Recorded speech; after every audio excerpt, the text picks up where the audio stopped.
Boa noite a todos.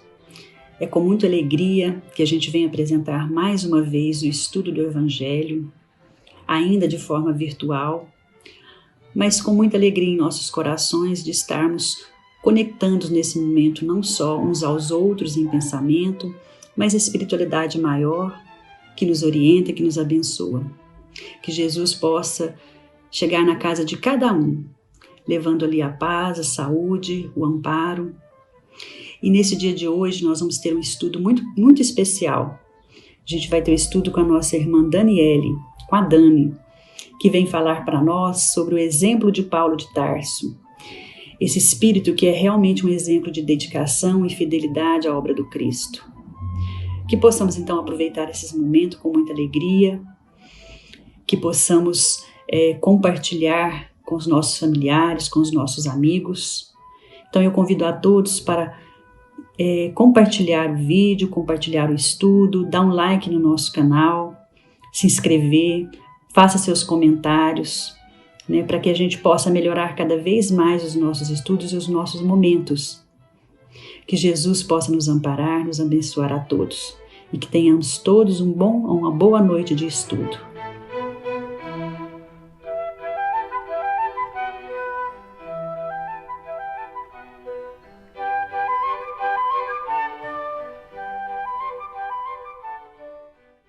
Boa noite, pessoal. Tudo bem? Como vão todos? Essa noite nós vamos aprender um pouquinho sobre a história de Paulo de Tarso. Creio que muitos dos amigos aqui já conheçam, já tenham lido o Paulo Estevão, né? Mas também acredito que vários só tenham ouvido falar sobre suas histórias, sobre o período em que ele passou antes de encontrar Jesus, depois que ele encontrou Jesus. E nós vamos discutir um pouquinho isso essa noite, levar em consideração algumas coisas que aconteceram naquele momento do encontro de Jesus. E para isso eu preciso que vocês reflitam que Saulo é totalmente diferente de Paulo. Existe uma transformação que ocorre quando ele encontra com Jesus, e esse encontro com Jesus é um simbolismo muito forte de muitas coisas que acontecem também na nossa vida. Só para a gente saber, Saulo, ele teve uma transformação profunda porque ele foi renovado no Evangelho de Jesus. Ele, depois de algum tempo, ele foi preso em Jerusalém, foi encaminhado para Roma e teve um julgamento final, na qual ali culminou na sua morte. Quem esteve ao lado dele foi Lucas, Lucas, conhecido aí como médico, naquela época, um dos apóstolos de Jesus. Nem Paulo e nem Lucas foram discípulos de Jesus, mas seguiram depois os seus ensinamentos, tentando colocar em prática o Evangelho do Cristo, Em um dos momentos derradeiros ali de Paulo, Lucas comenta que queria escrever sobre tudo que Paulo tinha feito. Lá no livro Paulo e Estevão deixa bem claro que nos momentos finais da vida de Paulo, quando ele foi encaminhado para Roma, muitas das pessoas que ele ajudou, foram atrás dele, pedindo para que ele continuasse, ficasse, Crianças, idosos, mulheres, homens, que foram ajudados por meio de Paulo, por meio de seus ensinamentos, por meio da divulgação do Evangelho de Cristo. E Lucas ficou comovido com aquilo, querendo deixar então escrito tudo aquilo que tinha acontecido, E Paulo, quando escuta aquilo, ele fica pensando o seguinte, ele reflete por algum momento, e fala para Lucas, não, você não vai escrever isso, Se for para escrever, você escreva que eu era um dos perseguidores dos cristãos e que Jesus teve misericórdia de mim, né? Apareceu para mim, me mostrou o caminho certo. Então, se for para escrever, escreva que quem seguir esse caminho, né, não vai encontrar só flores, né? Tantos outros serão aí também, passarão, né, por dificuldades. Né? Então, ele não quis nenhum mérito aí nesses momentos finais. Queria deixar bem claro que ele foi um dos personagens aí, né, que nós temos que foi ajudado por Jesus e que teve a oportunidade de se transformar enquanto estava a caminho, né? Bom, lá no livro, pessoal, Dor Suprema, do Victor Hugo, né, tem uma parte que fala assim: a única aventura real que existe na Terra é a felicidade incorruptível que os bandidos não usurpam e Deus valoriza. É aquela felicidade que o tempo não destrói e os vermes não corroem. É a pureza da consciência. É a satisfação íntima por não haveres transgredido nenhum dos teus deveres morais, sociais e espirituais. Quando a gente analisa essa parte, a gente fica pensando o seguinte, de que por conta dessa resposta que Paulo deu ali para Lucas, né, a consciência dele ainda demonstrava o tempo perdido em que ele foi ali o exemplo de perseguição contra os cristãos, né? No livro a gente também vê a história de alguns cristãos que sofreram por conta dessa perseguição. Então, é vivo os momentos que ele lembra de Abigail, que ele lembra do irmão de Abigail, o Estevão. Então, acaba por assombrar ele em alguns instantes esses momentos em que ele, na verdade, estava seco. Esse simbolismo de estar cego também é interessante. Por que é interessante? Porque ao encontro dele com Jesus, né, ele se torna cego durante um período, quando ele encontra com aquela luz, né, que emana do Cristo, ele fica cego durante um tempo. E aí a gente poderia analisar essa cegueira como uma cegueira moral, né? Porque, na verdade, naquele momento ele volta a enxergar.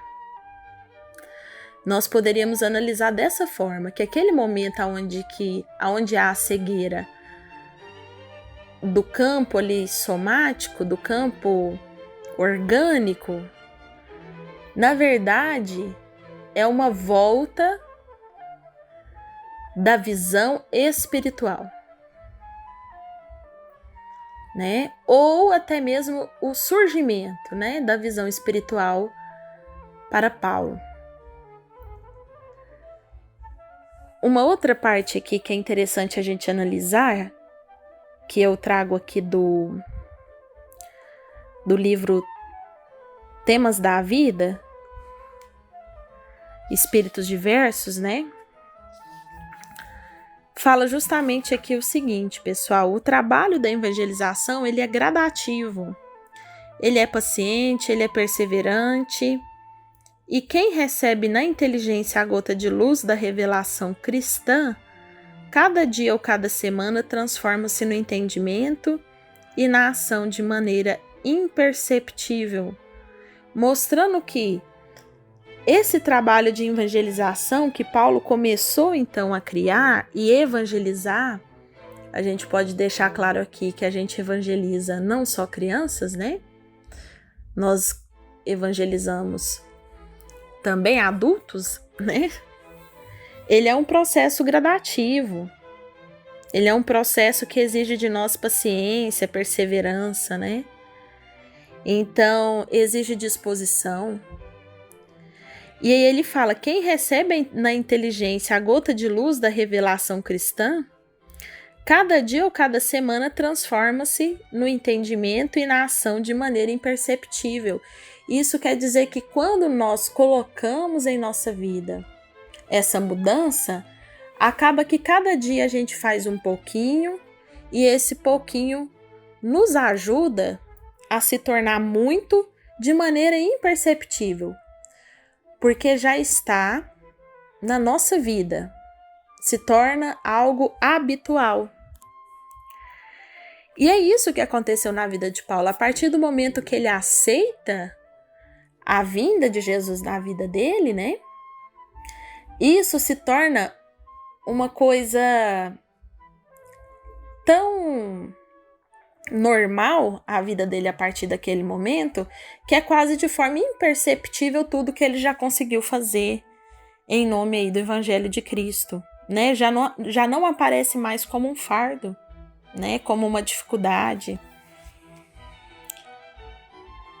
E aí, eu queria comentar um pouquinho sobre a estrada de Damasco, né? A estrada de Damasco pra gente, eu acho que vem representar o caminho da mudança. Uma estrada pode demonstrar pra gente o caminho, né? Uma direção. E nós podíamos pensar nesses instantes também que nós nos encontramos em estradas de Damasco diferentes, em situações diferentes, mas nós também encontramos com Jesus em diversas situações da nossa vida. Às vezes nós ficamos imaginando, ao ler o livro, né, de que Jesus, nossa, poxa vida, Jesus apareceu para Paulo. Imagina, né, a sensação ali de ver Jesus e a figura, né, sublime de Jesus e aquela coisa toda que está envolvida ali nesse processo, né? Mas nós nos esquecemos que nós também temos os nossos encontros com Jesus e nós também percorremos a nossa estrada de Damasco. Em diversas situações de nossa vida, nós poderíamos apontar que nós nos encontramos com Jesus e nós também fomos perguntados por tantas vezes por que perseguimos. Ou perguntados aí por tantas vezes por nós mesmos, né, de forma interior, o que é que Deus, ou o que é que Jesus esperaria ali que nós fizéssemos nesse instante, que é a pergunta de Paulo, né? O que queres que eu faça? E em diversos instantes da nossa vida, nós nos colocamos justamente nessa mesma situação que eu quero relembrá-los aqui nesse instante, que é uma passagem sozinha. É uma passagem interior de cada um de nós, porque o momento em que Paulo passa por todo essa transformação, né, por esse processo de reforma íntima ali, que a gente não tem ideia do tempo de duração, porque esse tempo pode ter sido muito longo, como pode ter sido muito rápido, mas creio que esse encontro de Jesus, ele perdurou por muitos anos e ainda perdura na vida do espírito de Paulo. Os companheiros de Paulo que estavam com ele naquele instante, eles não participam dessa transformação. Eles conseguem entender ali, ver que está acontecendo alguma coisa diferente, mas não observam, né? Não tem o mesmo encontro com Jesus, não vê que é Jesus, percebem a luz, né, que está ali, percebe que Paulo caiu, mas esse encontro ele é sozinho. Esse encontro acontece entre Paulo e Jesus, mostrando que os nossos encontros são assim. É do nosso interior, é quando a gente se volta para nós mesmos, né? Existem coisas que ninguém pode fazer por nós. E é isso que Paulo, não Paulo, né, mas a história dele vem trazer pra gente vários simbolismos que nós podemos levar aí pra nossa vida. Bom, pessoal, agora eu queria dividir com vocês um pedaço, né? Esse pedaço mais marcante que eu acho aí do exemplo de Paulo de Tarso, tá? Essa parte é tirada do livro Reforma Íntima, que é um livro de orientações e propostas para a casa espírita que coloca essa história na parte de um testemunho santificante. Mas é tirado justamente do Paulo Estevão, né, de Emmanuel. Então, sugiro a leitura aí para os colegas que nunca tenham lido o livro. É um livro um pouquinho grosso, né, grande, mas é um romance aí muito bonito, né, que pode levar a gente aí a um crescimento muito grande, tá? Então, agora eu divido com vocês um pedaço desse encontro de Paulo com a volta da visão dele, né? Com a saída aí da cegueira moral. No caminho para a cidade de Damasco, Saulo de Tarso, o orgulhoso doutor da lei e implacável perseguidor dos cristãos, tem um inesquecível encontro com Jesus. Queria transformar sua vida definitivamente. Devia ser ali por volta de meio-dia, muito distante ainda. A paisagem de Damasco apresentava os seus contornos, pomares espessos, cúpulas cinzentas, que se esboçavam ao longe. E ali, bem montado, evidenciando o aprumo de um homem habituado aos prazeres do esporte, Saulo ia à frente em atitude dominadora. Em dado instante, todavia, quando mal despertara das angustiosas cogitações, ele sente-se envolvido por luzes diferentes, da tonalidade solar, e tem a impressão de que o ar se fende como uma cortina, sob pressão invisível e poderosa. Intimamente considera-se presa de inesperada vertigem, após o esforço mental persistente e doloroso. Ele quer voltar-se e pedir socorro dos companheiros, mas não os vê apesar da possibilidade de suplicar o auxílio. Jacob, Demétrio, socorram-me, grita ele desesperadamente. Mas a confusão dos sentidos lhe tira a noção de equilíbrio e ele tomba do animal ao desamparo, sobre a areia ardente. A visão, no entanto, parece dilatar-se ao infinito. Outra luz lhe banha os olhos deslumbrados e no caminho que a atmosfera rasgada lhe desvenda, vê surgir a figura de um homem de majestosa beleza, dando-lhe a impressão de que descia do céu ao seu encontro. Sua túnica era feita de pontos luminosos, os cabelos tocavam os ombros, a forma nazarena. Os olhos eram magnéticos, emanados de simpatia e de amor, iluminando a fisionomia grave e terna, onde pairava uma divina tristeza. O doutor de Tarso contemplava-o com espanto profundo, e foi quando, numa inflexão de voz inesquecível, o desconhecido se fez ouvir: Saulo, Saulo, por que me persegues? O moço tarsense não sabia que estava instintivamente de joelhos e não sabia definir o que se passava. Comprimiu o coração numa atitude desesperada. O que significava aquilo? De quem o vulto divino que entrevia no painel do firmamento aberto e cuja presença lhe inundava o coração de emoções desconhecidas? Enquanto os companheiros cercavam o jovem, sem nada ouvirem nem verem, não obstante haverem percebido a princípio uma grande luz no alto, Saulo interrogava em voz trêmula e receosa: Quem sois vós, Senhor? Aureolado de uma luz balsâmica e num tom de inconcebível doçura, o Senhor responde: Eu sou Jesus.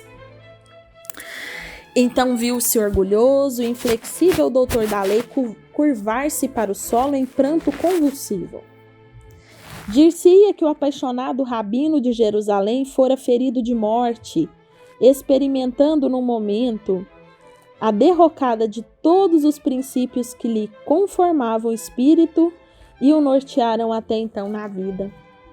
diante dos olhos tinha agora, e assim aquele Cristo magnânimo e incompreendido. Os pregadores do caminho não estavam iludidos.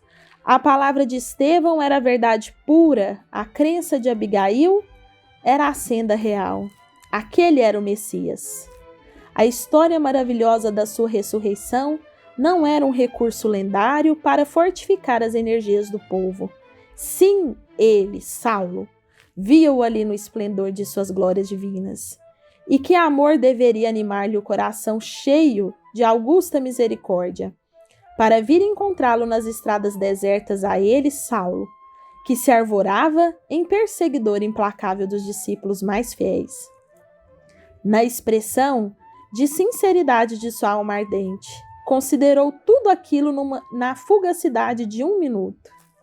Experimentou invencível vergonha do seu passado cruel, e uma torrente de lágrimas impetuosas lavava-lhe o coração.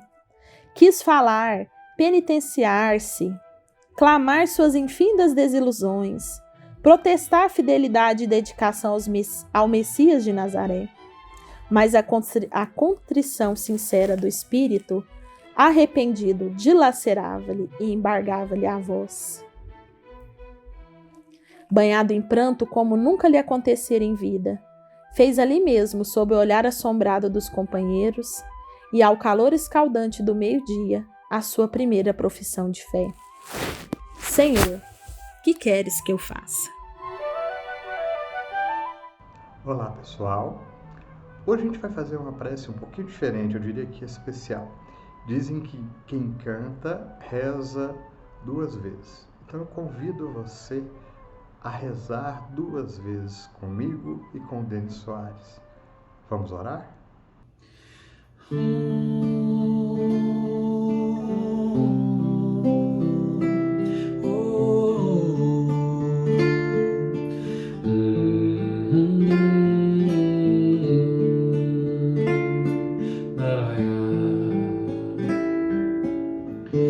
Não esqueça o compromisso, nossa velha amizade. Não permitas que o manto da reencarnação apague a nossa afinidade. Ó Saulo, Saulo, por que tu me persegues? Quero dar-te o meu amor. Ó Saulo, Saulo, por que tu me persegues? Quero dar-te o meu amor. Para com o Pai realizar, muito idealizamos a caminhada salvadora que nos conduz ao reino da luz. Ó Saulo, Saulo, por que tu me persegues? Quero dar-te o meu amor. Ó Saulo, Saulo, por que tu me persegues? Quero dar-te o meu amor. Muitos séculos se passaram, transformando-se em milênios. Somos aqueles que se amaram para servir eternamente ao Criador. Ó Saulo, Saulo, por que tu me persegues? Quero dar-te o meu amor. Ó Saulo, Saulo, por que tu me persegues? Quero dar-te o meu amor. Foi na estrada de Damasco que eu pude lhe falar. Ó Saulo, Saulo, por que tu me persegues? Quero dar-te o meu amor. Ó Saulo, Saulo, por que tu me persegues? Quero dar-te o meu amor.